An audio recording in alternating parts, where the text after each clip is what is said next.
All right, welcome back. So in this video, we're going to talk about HTML history. So in 1989, Tim Berners-Lee invented www. Okay. In 1991, Tim Berners-Lee invented HTML. Okay. In 93, Dave Reget drafted HTML+. In 95, HTML Working Group defined HTML 2.0. In 97, W3C recommendation HTML 3.2. In 99, W3C recommendation HTML 4.01. In 2000, W3C recommendation XHTML 1.0.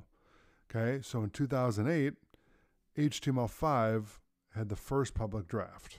Okay, in 2012, HTML5 was the living standard.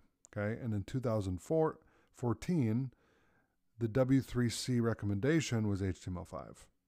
Okay, now in 2016, W3C candidate recommendation was HTML 5.1. 2017, W3C recommendation was HTML5 1.1, I should say, second edition. And in 2017, the recommendation now from W3C is HTML 5.2. So you can see where HTML has started at from just HTML. And now it's HTML 5.2. Okay, so that's the history of HTML. So thanks for watching. I'll see you in the next video.